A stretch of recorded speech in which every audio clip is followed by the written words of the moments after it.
Paige hitched her purse higher on her shoulder and announced, "Before you say anything, Rachel, I know you refuse to host us." She stood on the front step with 3 suitcases, her husband Eric, and the injured dignity of someone arriving for a hotel stay that had vanished without warning. Behind them, Marlene was pulling 2 canvas bags from her trunk. Aunt Beverly and Ron were parking at the curb. Daniel stood beside his sister. He didn't look confused. He looked prepared. Rachel kept one hand on the open door. "I refuse to host you?" "The guest house said the reservation was canceled Tuesday. Mom told me why." Paige's mouth tightened. "You could have called me yourself." Marlene came up the walk carrying her brass key between 2 fingers. "Let's get everyone inside before we do this." But Rachel was looking at Daniel. She had made the Harbor House reservation through his loyalty account because he had a credit from a work trip. She knew exactly whose name had been on the booking. "Daniel," she said, "would you like to explain?" His silence answered first. Then Paige stared at him. "You told me she canceled it." "I said Rachel didn't want everyone staying here. That isn't what she asked." Eric lowered the handle of his suitcase. "Did you cancel the guest house?" Daniel rubbed his thumb along his wedding band. "Yes." The word dropped between them with almost no sound. Rachel's sharpest question wasn't why he had signed the cancellation. It was why, standing beside his sister while she blamed Rachel, he had seemed willing to let the lie become the family's truth. Marlene pushed past him. "Wonderful. We've identified the administrative error. She used her key before Rachel could move, even though the door was already open. The key turned uselessly against the inside lock, making a small brass click. "Mom," Daniel said. "What?" "My hands are full." "The door's open. I can see that." Rachel stepped back because Beverly and Ron had reached the porch and because a scene already had momentum. Once a family arrived carrying luggage, coats, wine, and expectations, refusing entry felt less like closing a door than stopping traffic with your body. Marlene swept into the foyer and dropped her key into the blue glass bowl on the entry table. It struck Daniel's spare with a bright little note. "Oh, I love what you did with the wall," Beverly said. "It's the same wall," Rachel said. Beverly studied the pale green paint. "Then I loved it last time, too." Ron kissed Rachel's cheek and murmured, "Happy anniversary," with the solemnity of someone offering condolences. Paige rolled her largest suitcase over the threshold. One wheel made a rhythmic thunk against the oak floor. "Where do you want us?" Rachel looked at Daniel. He glanced toward the stairs. "The back room, I guess." "The back room has 1 bed," Rachel said. Paige looked at Eric. "Apparently we only need 1. Eric gave her a tired smile. "Good news at last." "The front guest room is made up," Daniel said. "No, it isn't." His eyes returned to Rachel. "You said you changed the linens." "I changed our linens." Marlene appeared from the kitchen without having been invited into it. "There are clean sheets in the hall closet. Daniel can make the bed." She said it lightly, but everyone heard the novelty. Rachel shut the front door. Through the tall windows, late October sunlight striped the floor and caught the fingerprints Paige had left on the glass. She had spent Thursday evening polishing those windows because she and Daniel were supposed to leave at 5 for dinner at Linden, the restaurant where they had eaten after their courthouse ceremony 10 years earlier. At 9, they were supposed to come home alone. There were enough groceries for brunch the next morning, when the family was meant to walk over from Harbor House. There were not enough groceries for 6 people to descend on the refrigerator at 4:30 Friday afternoon and remain indefinitely. Daniel picked up Paige's smaller suitcase. "Come on, we'll figure it out." Paige didn't follow. "No, I'd actually like to understand what just happened." Marlene opened the refrigerator. "What happened is your brother tried to save everyone $800. It was $560, Rachel said. Marlene turned, holding a jar of olives, plus fees. The total included fees. "Well, whatever it was ridiculous when there's a perfectly good house here." Rachel felt something inside her go very still. The money wasn't yours. Daniel set the suitcase down. Rach, no, I'd like to understand too. You canceled a reservation I made and then you told Paige I refused to host her. I didn't tell her that. Paige barked out a laugh. You said Rachel changed her mind about having everyone here, so Harbor House is off. That's not the same sentence. Eric leaned toward Ron. I'd like the court reporter to read it back. Ron coughed into his hand. Daniel shot Eric a look, then lowered his voice. Mom called Tuesday. She was upset. She said splitting everyone between two places made the weekend feel stiff and formal. It was supposed to feel like my anniversary. Our anniversary. Then why didn't you talk to me? I knew what you'd say. For one strange second, Rachel nearly smiled. Daniel seemed to think this helped him. His face had the careful, reasonable expression he used with contractors when they had installed something backward, but he wanted them to fix it without feeling accused. Rachel said, So you knew I wouldn't agree, and you did it anyway. We're standing in a 4-bedroom house.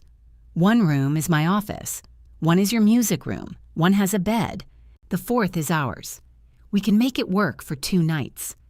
3, Marlene said from behind the refrigerator door. Beverly and Ron plan to stay through Monday. Beverly blinked. Only if that's all right. Rachel watched Daniel absorb this new information and hide it from his face. What did you tell them? She asked him. I said we had room. You said you'd talk to me? He pressed his lips together. Paige folded her arms. Apparently, Rachel and I have both been having conversations we weren't invited to. Marlene set the olives on the counter. Enough. Daniel made a decision. Maybe not elegantly, but he wanted his family together. That shouldn't be treated like a character defect. Rachel looked at the clock above the pantry door. 4:43. Their reservation was at 6. It took 40 minutes to drive downtown on a Friday if traffic behaved, and traffic rarely behaved for anniversaries. Daniel, she said, are you still coming to dinner with me? His eyes flicked toward his mother. It was such a small movement. He probably didn't know he'd made it. Marlene sighed. I assumed dinner was for everyone. It's a 2-person reservation. On a weekend we all traveled here? You all traveled here for brunch tomorrow. Because you didn't want us included tonight? Correct. Beverly became intensely interested in the zipper of her overnight bag. Daniel stepped closer to Rachel. Can we push Lyndon to tomorrow? No, we have everyone for dinner tomorrow. We'll go Sunday. Lyndon is closed Sunday. Next weekend, then. Rachel glanced at the bag stacked beneath the framed photograph from their honeymoon. In the picture, Daniel was laughing into the wind on a ferry, his hair longer and his hand wrapped around hers. They had bought the blue glass bowl the next morning from a shop near the harbor. He'd teased her for carrying it onto the plane inside 3 sweaters. Every evening since, he came home and dropped his keys into it, a noise she associated with safety. Okay, Rachel said. Daniel's shoulders loosened. She picked up her purse from the entry bench and took her coat from the hook. Where are you going? He asked. To Lyndon, Rachel. You canceled the guest house. You invited everyone into our home. You told them there was room. I'm going to let you host them. Marlene gave a low, disbelieving chuckle. You're leaving us here with no dinner? There's food. For brunch, Daniel said. You'll want to save the smoked salmon. It was expensive. He followed her onto the porch without a coat. Can you stop for 1 second? Rachel stopped at the top of the steps. Through the open door behind him, she could see Paige watching them. Marlene had already returned to the kitchen. Daniel pulled the door nearly closed. I'm sorry about how that came out. How it came out? I should have told Paige I canceled it. Yes. But you know how she gets. Rachel stared at him. She gets angry at the person who did something? You know what I mean. No, explain it. He glanced through the sidelight. If I'd said I canceled it, she would have made it a whole thing with Mom. Mom was already upset that you were keeping everyone at arm's length. So you used my name because Paige was already primed to dislike me. She doesn't dislike you. She arrived accusing me on my porch. She was embarrassed. They'd driven 6 hours, and you stood next to her. I was trying to find a moment to talk. You had 3 days. Daniel exhaled, his breath visible in the cooling air. I was going to fix it. How? He didn't answer quickly enough. Rachel nodded. By getting everyone here. Once they were standing inside, I'd make the beds and feed them because anything else would look cruel. I didn't think of it that way. That's because you didn't have to. You knew I'd think of it for you. She went down the steps. Are you seriously going alone? Rachel turned at the walk. Yes. On our anniversary? The hurt in his voice was real. That was the trouble with Daniel.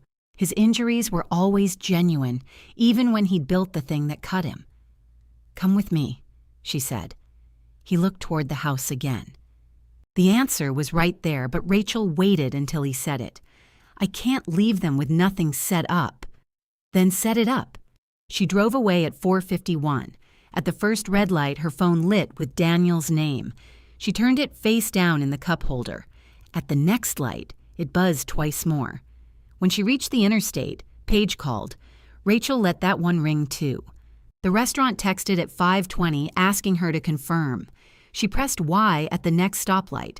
Lyndon's hostess had sleek silver hair and the tact not to look behind Rachel when she arrived. Mercer, reservation for 2, Rachel said. Of course. Is your guest parking? No. The hostess picked up 2 menus, hesitated, then returned one to the stand. Right this way. The table was the same one Daniel had requested every year, tucked near the old brick fireplace. There were 2 water glasses and 2 folded napkins. Rachel sat facing the empty chair. She ordered the martini. Daniel always said was too cold, which was a ridiculous criticism of a martini. Then she ordered the steak he always wanted to split and asked for the mushrooms he hated. Her phone showed 11 messages. Daniel. This is getting out of hand. Daniel. Mom brought pasta, but no sauce somehow. Daniel. Where do we keep the extra pillows? Daniel. Please call me. Marlene. I hope making your point was worth missing your own anniversary. Paige. I'm sorry. I honestly thought you canceled it. Paige. Daniel says you knew we might stay there? Paige. Did you? Rachel stopped on that one. She typed, no. 3 dots appeared immediately. Paige. Can you send me the guesthouse confirmation? Rachel opened her email and searched Harbor House. The original confirmation sat between an invoice from the electrician and a message from Daniel titled 10 years, with a heart after it. He had sent that message Monday morning. Inside was a photograph of Lyndon and one sentence, still my favorite night with my favorite person. The cancellation email wasn't in Rachel's inbox. She searched again using the reservation number. Nothing. Because the account was Daniel's. She could see the booking when she logged in, but the cancellation document required a security code sent to his phone. What she could see was the status, the date, and a gray link labeled View Signed Request. Canceled Tuesday, 2:14 p.m. At 2:14 Tuesday, Rachel had been in a budget meeting. Daniel had texted her at 2:19 to ask whether she wanted him to pick up wine for the weekend. She took a screenshot and sent it to Paige. Rachel. I made it Sunday night. He canceled it Tuesday afternoon. Ask him for the signed request. Paige didn't respond. The martini arrived with 3 olives, cold enough to fog the glass. Rachel raised it toward the empty chair before she could stop herself. 2 administrative errors, she murmured. The waiter pretended not to hear. At home, Daniel found the hall closet without her. He found the extra pillows, discovered one had a yellow stain, and put it in Paige's room with the clean side facing up. He stripped the blanket from the back of the den sofa for Beverly and Ron. He drove to the grocery store because Marlene's pasta turned out to be a chilled tray that served 4, provided everyone disliked pasta. Rachel knew these details because he texted them as though reporting hardship from a remote expedition. At 9:30, she pulled into the driveway. Every light in the glass house was on. From the street, the long front windows made the place glow like a display case. Figures moved behind the curtains. Eric was carrying dining chairs. Beverly crossed the hall holding towels. Marlene stood in Rachel's kitchen, gesturing with a wooden spoon. Rachel remained in the car until Daniel came outside. He had finally put on a coat, though it wasn't his. Ron's brown corduroy pulled tight across his shoulders. He opened her door. "Can we start over?" Rachel picked up the white bakery box from the passenger seat. His gaze landed on it. "You brought dessert?" "One piece of chocolate cake." He stepped back. Inside, the house smelled like jarred marinara and the lavender spray Rachel used on clean linens. 2 suitcases blocked the stairs. Someone had moved her framed honeymoon photograph to make room for Marlene's purse. Paige stood when Rachel entered. "I owe you an apology," she said. Daniel closed the door behind them. "We all had a stressful start." Paige kept looking at Rachel. "He showed me the cancellation." Marlene set down her wine glass. "Must we continue this?" "Yes," Paige said, "because Daniel signed it." Rachel took off her coat and hung it on the only empty hook. Paige's face had lost its anger. What remained was worse, embarrassment with nowhere to go. "He said you'd agreed," she continued. "Then, when Harbor House called me about releasing the second room, he told me you were the one who changed your mind." "I said we'd decided together," Daniel said. "No, you didn't." Marlene lifted both hands. "It was one clumsy phone call." "It was a lie," Paige said. Daniel looked at Rachel as if she had introduced an unsafe substance into the water. "You sent her after me," Rachel said. "I sent her a screenshot." "You knew exactly what that would do." Rachel placed the bakery box on the entry table beside the blue bowl. "No, Daniel, I knew exactly what you did." Marlene's brass key lay on top of his.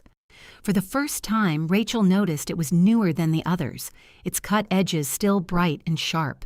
The original key she had given Marlene years ago had a red rubber cap. Rachel reached into the bowl and lifted the new one. Where did this come from? Marlene looked at Daniel, and Daniel, just for a second, looked afraid. Daniel took the key from her hand. "Mom misplaced hers a few weeks ago," he said. "I didn't misplace it," Marlene said. "It disappeared." "Keys don't usually do that on their own," Eric said. Paige gave him a warning look, though her mouth twitched. Rachel held out her palm. Daniel didn't return the key. "You made her another one." "She needed it for the plumber." "What plumber?" "The day the kitchen sink backed up.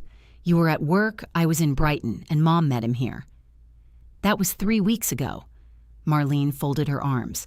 "Is there a limit on how quickly I'm required to return emergency equipment?" "It's a house key, Mom," Daniel said.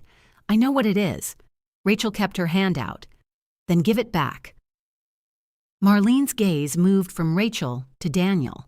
It was almost elegant the way she made him the proper authority without saying a word. Daniel sighed. "Rach, can we do this later?" "No." "Everyone's exhausted." "Then it'll be a short conversation." Marlene picked up her wine and took one deliberate sip.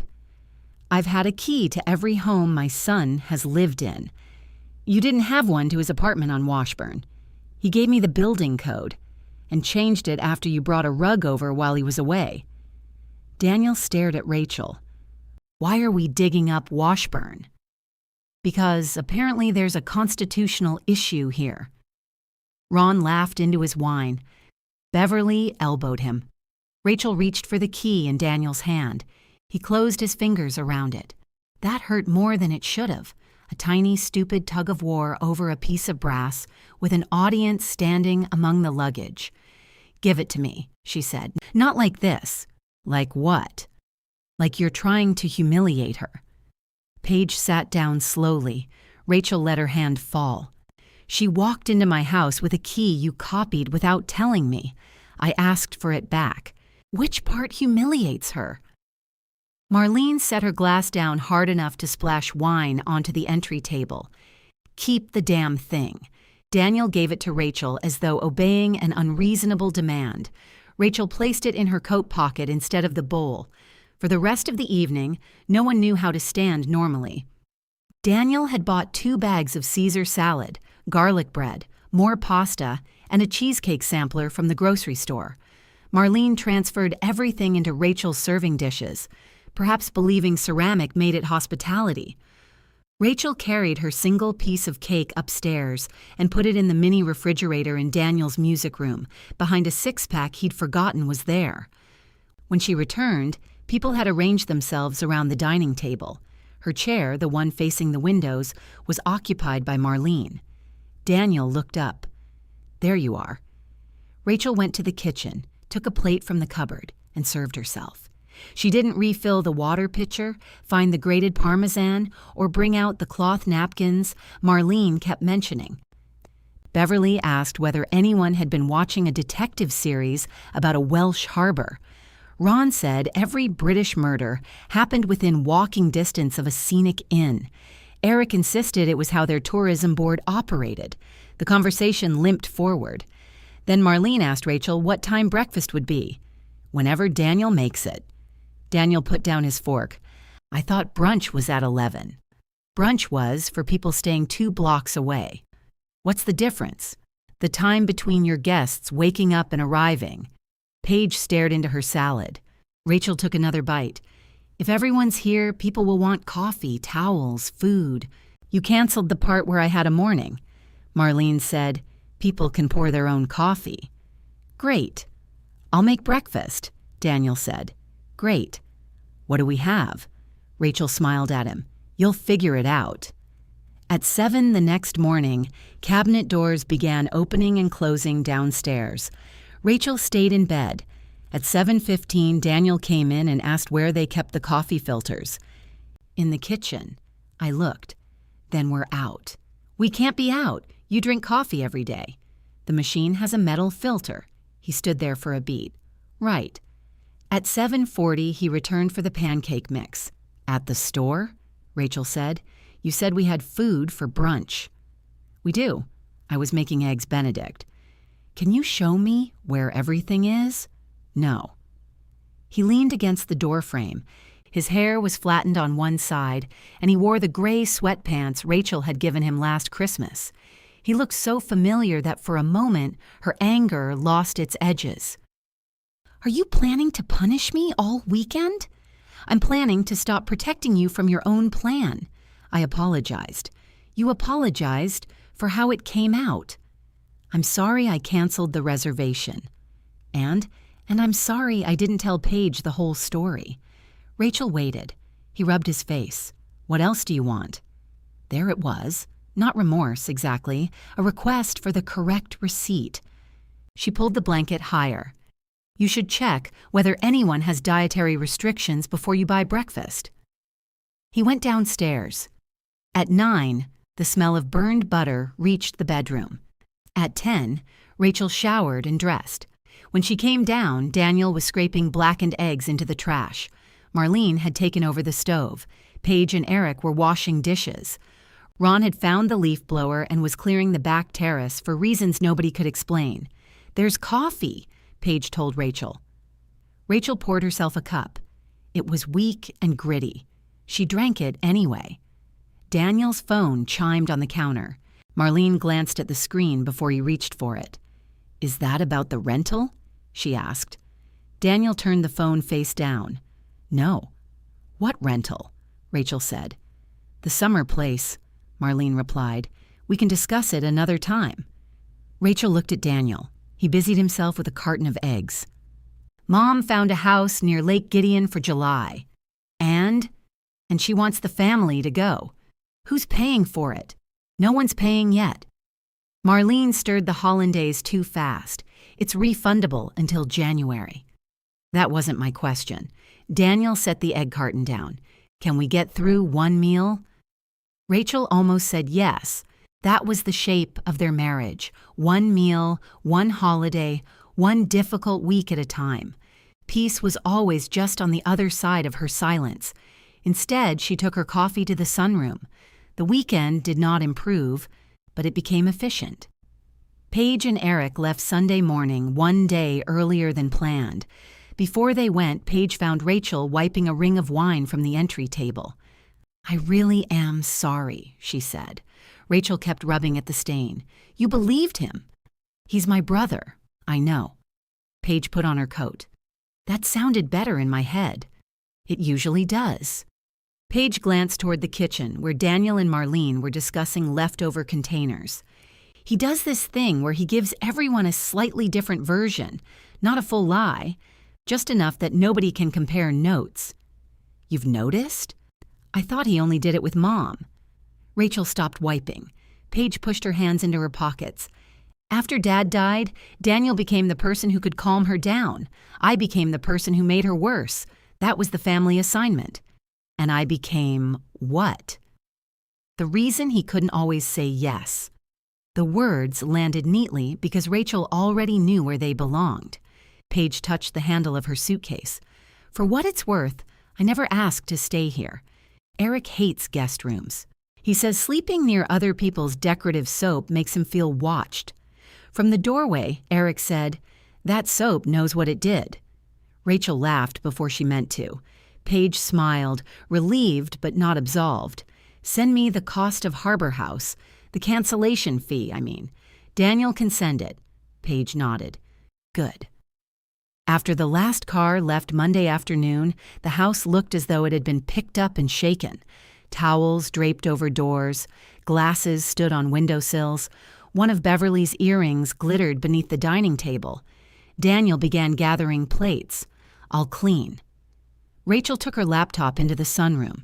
He watched her go. You don't have to make a point. I have work. On a Monday holiday? I'm not working for Calder. Rachel opened the household budgeting app. For years, she had managed the numbers because Daniel hated anything that required passwords and categories. He transferred a fixed amount into their joint account each month. Rachel paid the bills, adjusted for repairs, and covered shortfalls. It had once felt intimate, knowing the rhythms of their life down to the electric spike every January, and Daniel's habit of buying gas station coffee on Thursdays. She exported the last 18 months. Daniel appeared in the doorway holding 2 mugs. Peace offering? What's in it? Coffee. Why is it foaming?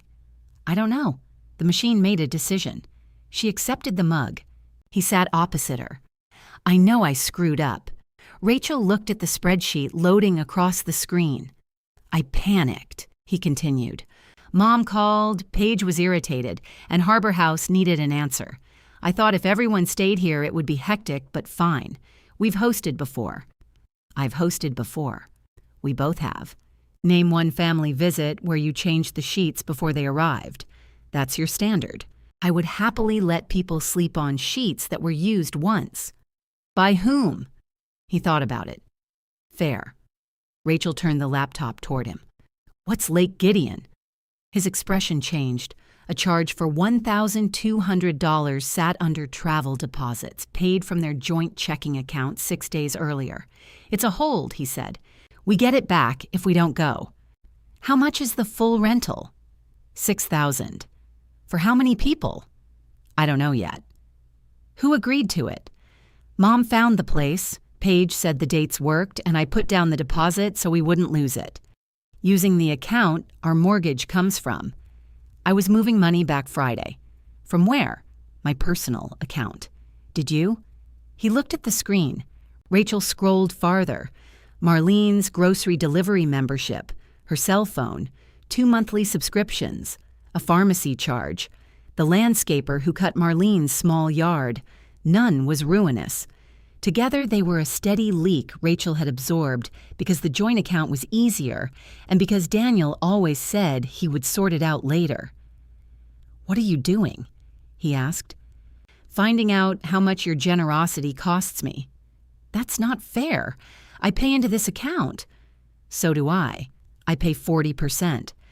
And our shared expenses use about 60% of what you pay. The rest has been going to your mother. She's on a fixed income. She also took 2 cruises last year. One was 4 days. Rachel clicked into another category. Do you know how much we spend on your family birthdays? Now you're counting presents? I'm counting everything I arrange so you can feel like a good son without having to know where the tape is. His face closed. This is ugly. Yes, Rachel said quietly. It is. She created a new list while he watched. Marlene's cell phone went first, followed by the lawn service, delivery membership, and subscriptions. I'll transfer those to you, Rachel said. You can decide what to keep paying from your account. You're cutting her off because of the weekend? I'm removing myself from agreements I never made. Daniel stood. You did make them. You've paid them for years. I processed them. That's not the same thing. He carried both mugs to the kitchen, though Rachel's was still half full. That evening, she changed the password on the family calendar. On Tuesday, Marlene called the office at 11:20. Rachel was reviewing subcontractor bids with Leo Calder when reception messaged, "Your mother says it's urgent." Rachel stared at the words, then typed back, "Not my mother. Please take a message." The message arrived 5 minutes later. Grocery account broken. Call me. Rachel forwarded it to Daniel. He replied, "Seriously?" she wrote. "Send her your login." At 6, she came home to find a paper grocery list on the entry table beneath the blue bowl. Daniel had written prices beside every item, then added the total twice. "I didn't know her coffee cost $14, he said from the kitchen. Rachel took off her coat. "It costs $14 every 3 weeks. She could get something cheaper. She could." He looked as if he had discovered a moral failure in coffee itself. For 3 weeks, their life narrowed into deliberate politeness. Daniel began counseling with Rachel on Thursday evenings. He acknowledged that he avoided conflict. He admitted he used Rachel's competence as an exit. Once, in the parking lot afterward, he cried and said he was terrified of becoming unnecessary to everyone. Rachel touched his cheek. "I never needed you to be necessary." "I know," he said. "That's what scared me." It was the first thing he said that reached her. He asked Marlene to return the red-capped original key if she found it. She insisted it remained lost. Rachel changed the locks on Friday anyway. On Saturday morning, Daniel placed his new key in the blue bowl. The following Tuesday, Rachel came home early because a site inspection had been canceled. Marlene's car was in the driveway. The new key was in the front lock. Inside, furniture scraped across the floor above her. Rachel climbed the stairs and found her desk in the hallway, her files stacked in laundry baskets, and the daybed from the guest room pushed beneath her office window. Marlene emerged carrying Rachel's printer. "Oh," she said, "you're home." Rachel looked at the printer, the baskets, the brass key hanging from the lock downstairs. Then she looked at the framed plan for the glass house, leaning face first against the wall. "Put it down," she said. Marlene tightened her grip. "Daniel said we needed a proper second guest room.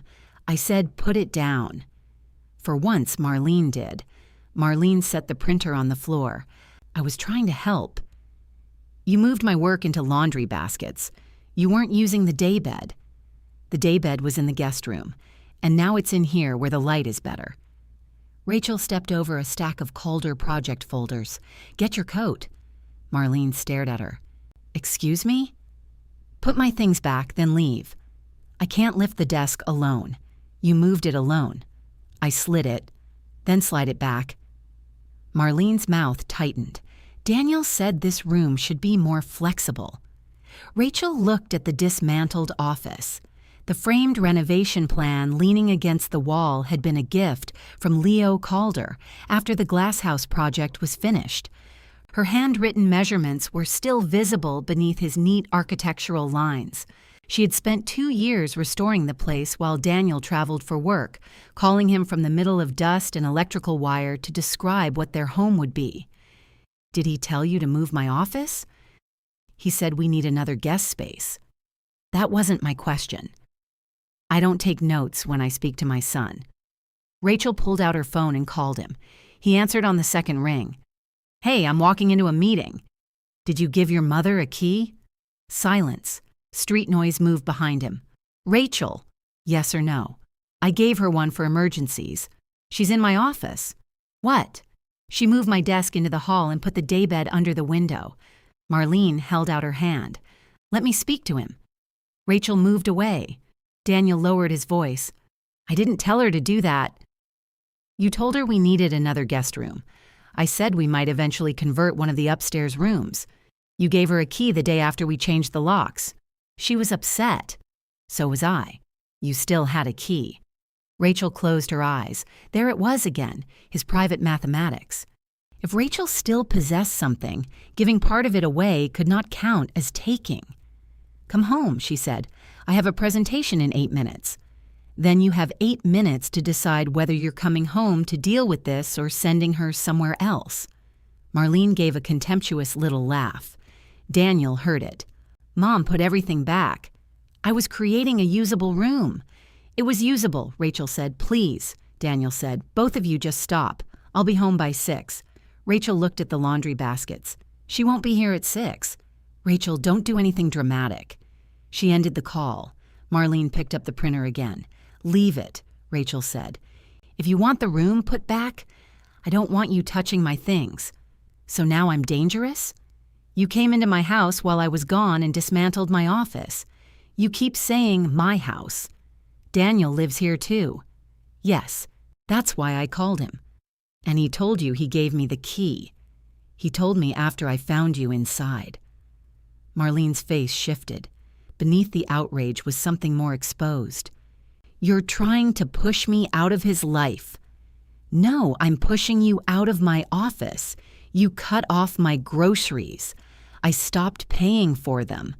Over a misunderstanding. Daniel can pay for them. He's trying to save. So am I. For what? Rachel almost answered. A larger renovation, a trip, retirement. The ordinary future she and Daniel had discussed in fragments for years.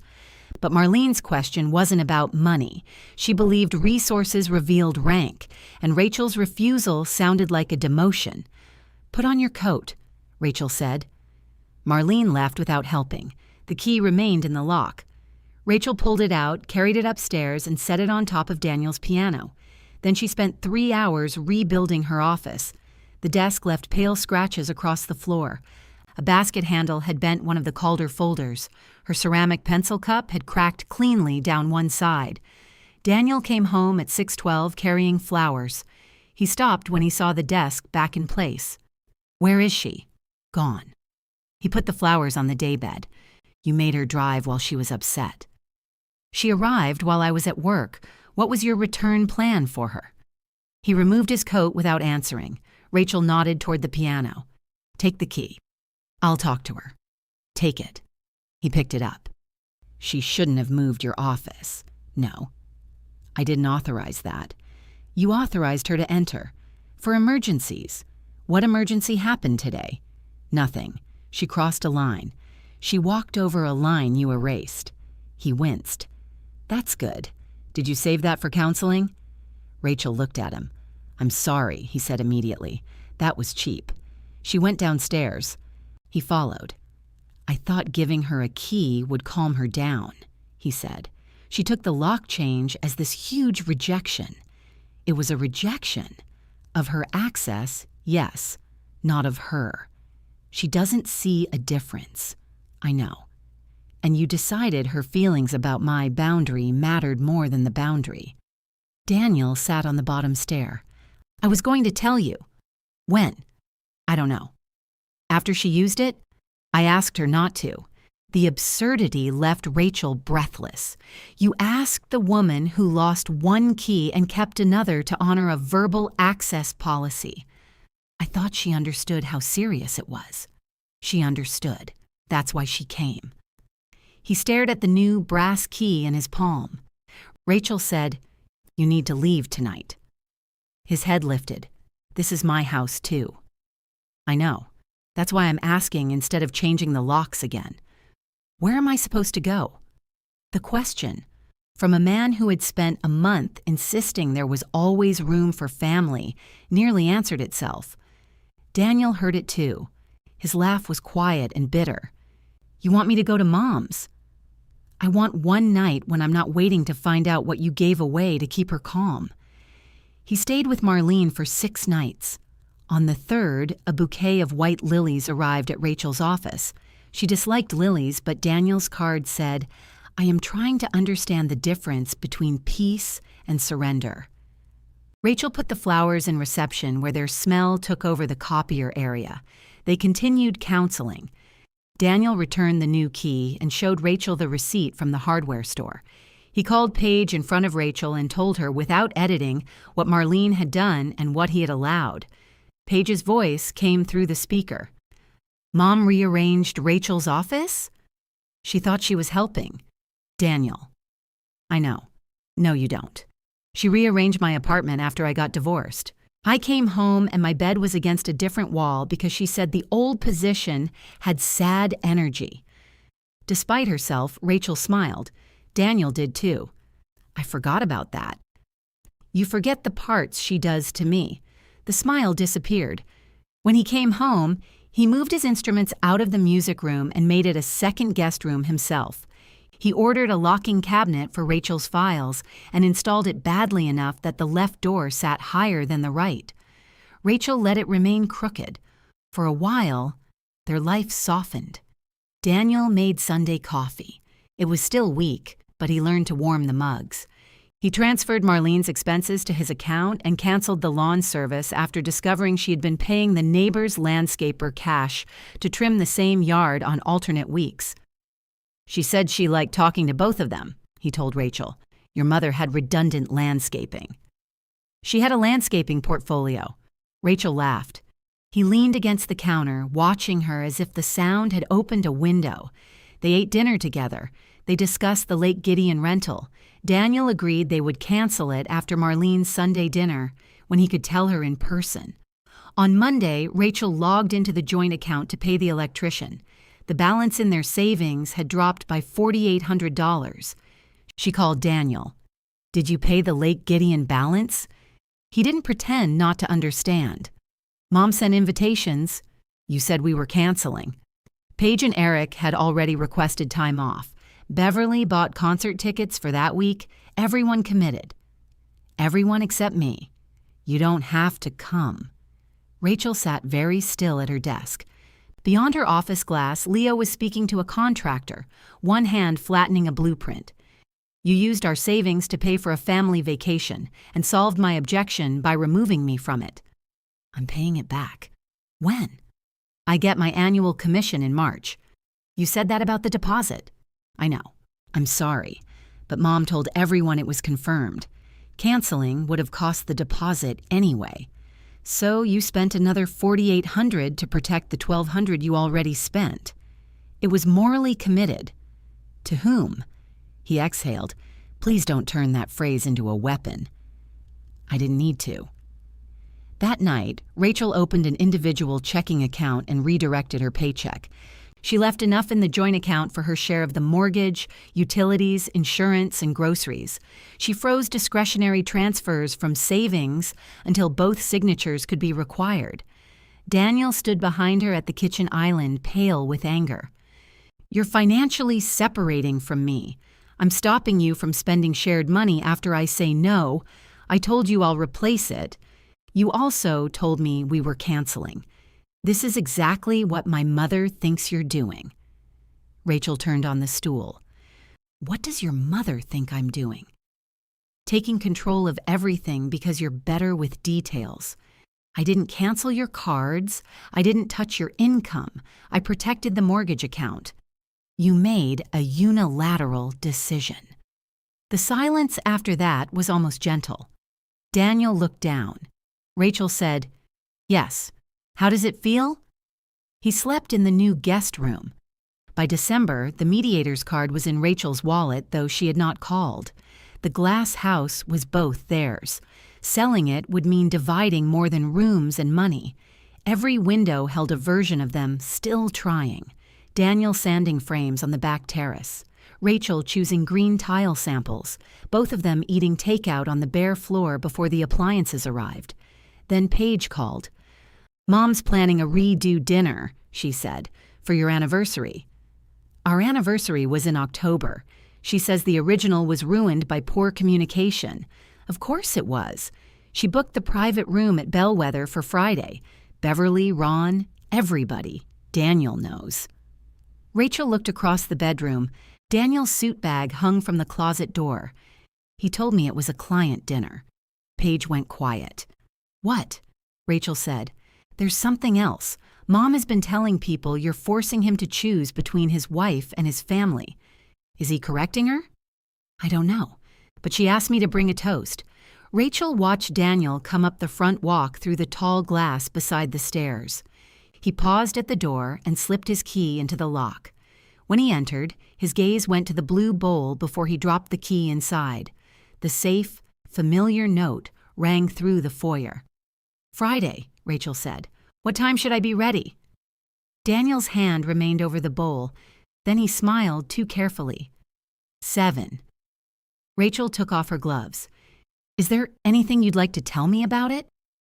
Daniel's face barely changed. "It's dinner." "With clients?" He looked toward the kitchen. Rachel waited. "I wasn't sure you'd come if you knew Mom arranged it." "So you lied." "I avoided the part that would make you say no before you heard what she was trying to do."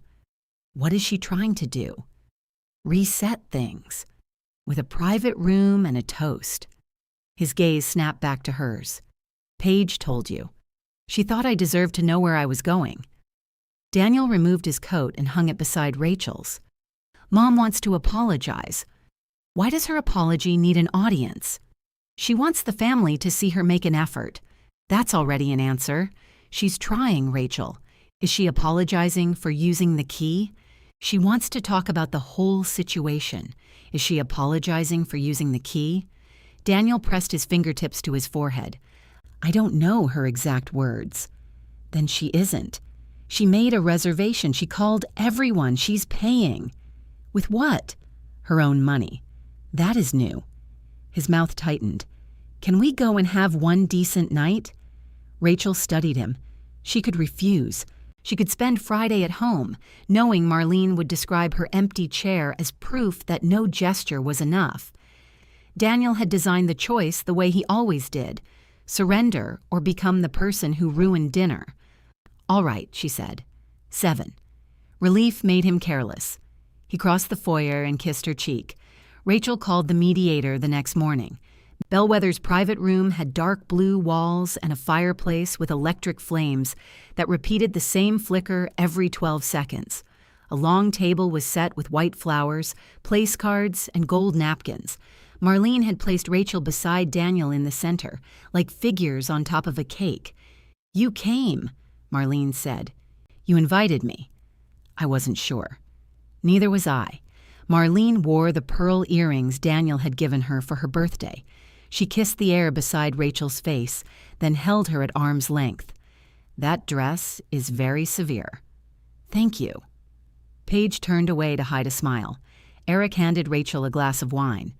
"I checked," he said. "Nobody moved your office while you were driving over." "Eric," Paige murmured. "What? That's service." Daniel arrived from the bar carrying a bourbon for Ron. He touched Rachel's back, steering her toward their seats.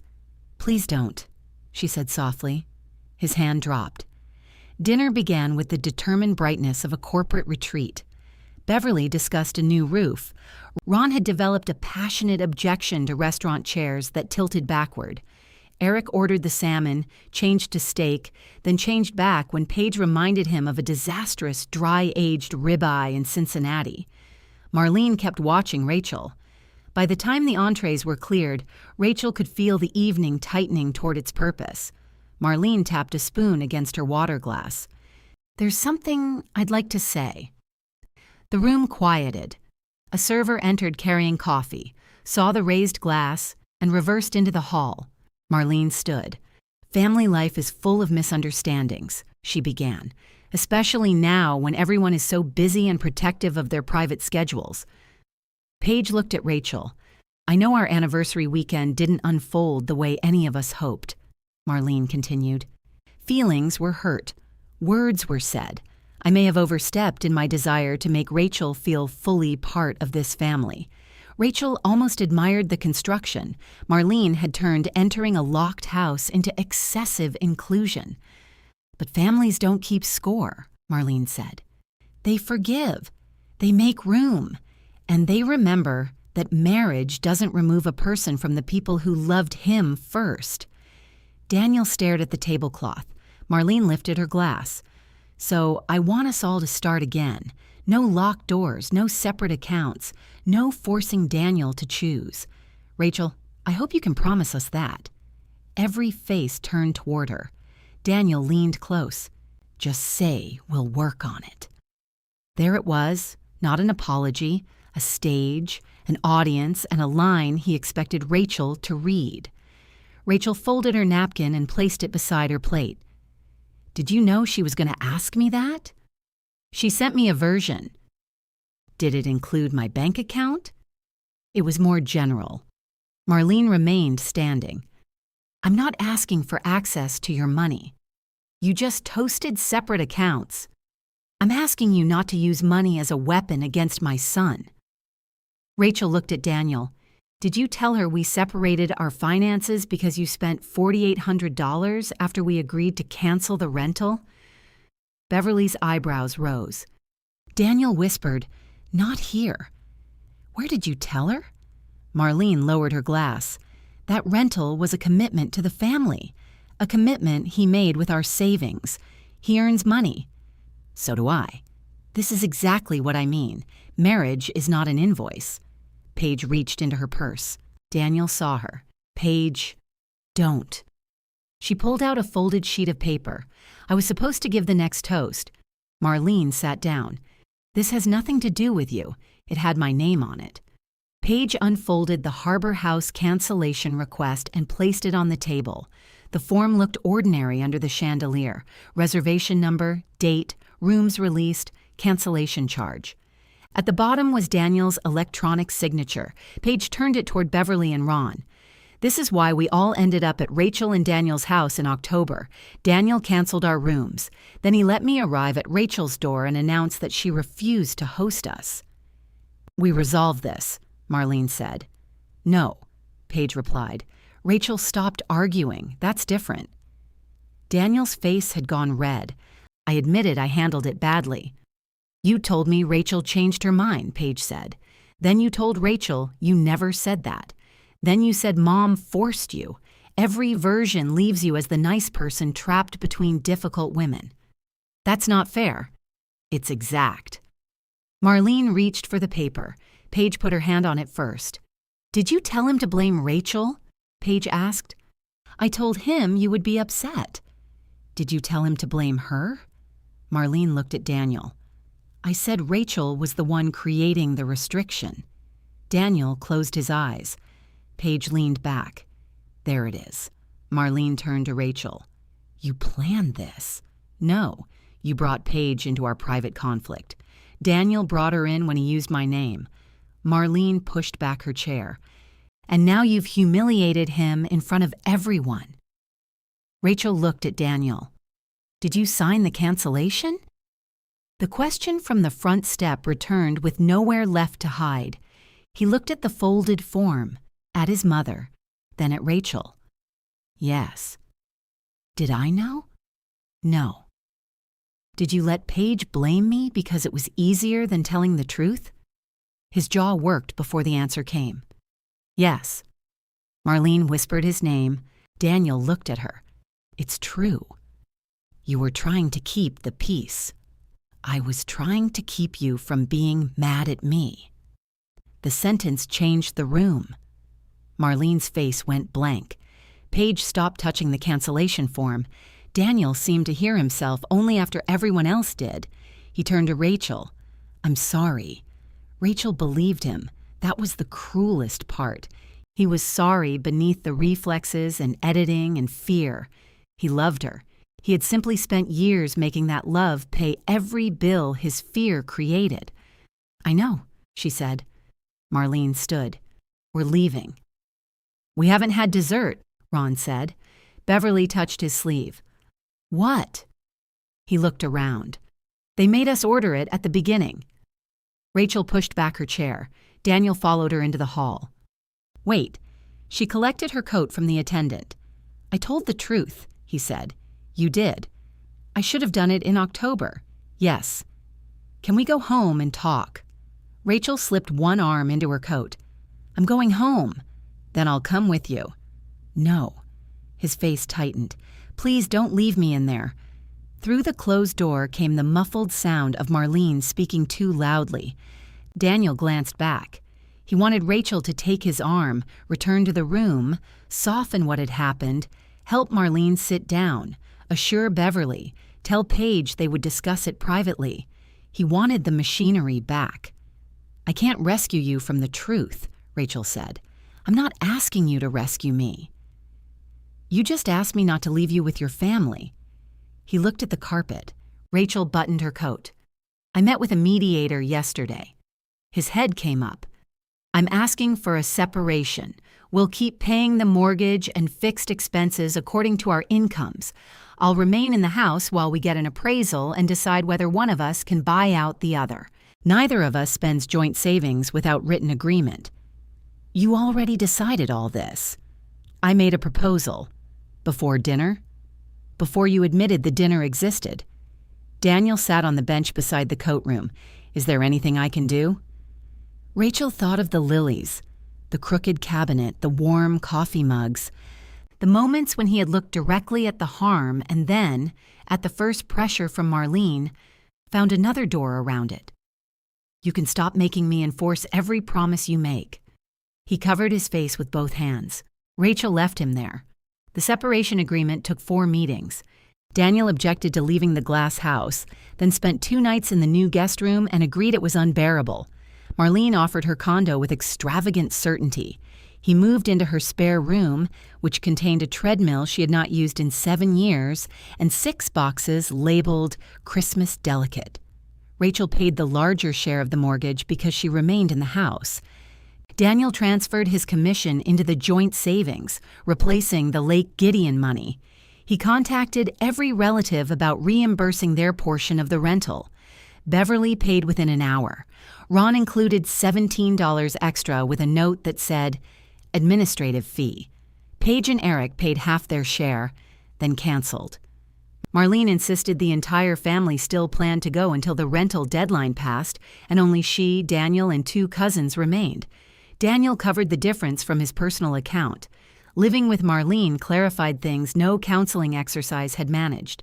She needed rides to appointments she was capable of driving to. Her television became mysteriously complicated every Thursday. She wanted him home for dinner, objected when he met friends after work, and asked why Rachel required so many mediator meetings if separation was supposed to provide space.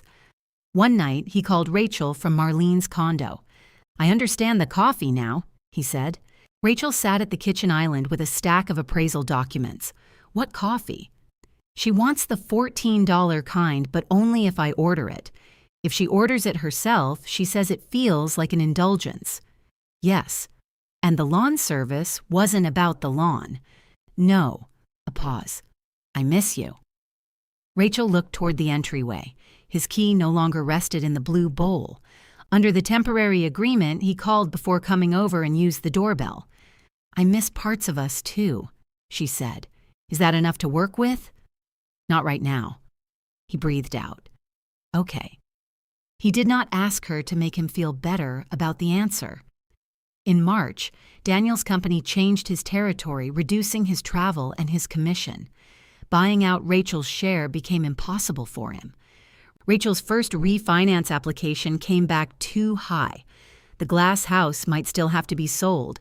She spent 2 days grieving it before telling Daniel. He surprised her by saying, "Give it 6 months. Rates may move. I can accept a structured buyout if your lender will."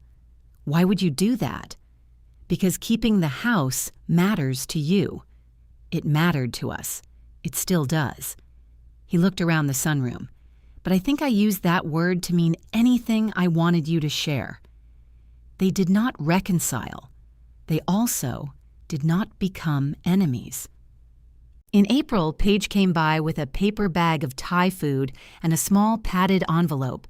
They ate in the sunroom with the windows cracked to the rain. Paige described Daniel's life at Marlene's in careful, amused pieces. He had started buying his own coffee. He had refused to make Marlene's dentist appointment. He was learning to let silence remain uncomfortable. When Paige stood to leave, she handed Rachel the envelope. "I found this in Mom's junk drawer. Inside was the original house key with its faded red rubber cap. She said she thought it belonged to her old apartment, Paige said. Of course she did. I told her I was giving it back. How did that go? She called me disloyal. Then she asked if I could drive her to the garden center. Rachel laughed. At the door, Paige hesitated. I was awful that first night. You were lied to. I also enjoyed being right about you for about 4 minutes. Thank you for the precision. I'm working on it. After Paige left, Rachel stood alone in the foyer. Rain moved in silver lines down the tall glass beside the door. She placed the red-capped key in the blue bowl. It struck the bottom with the same bright note she had heard for 10 years, but it no longer sounded like Daniel coming home. It was only glass and brass, memory and evidence, an object returned to the person who could decide what it opened. Rachel lifted the bowl from the entry table. She carried it through the quiet house and set it on the windowsill in her office beside the cracked pencil cup and the crooked cabinet Daniel had installed. Then she went back downstairs, leaving the entry table clear.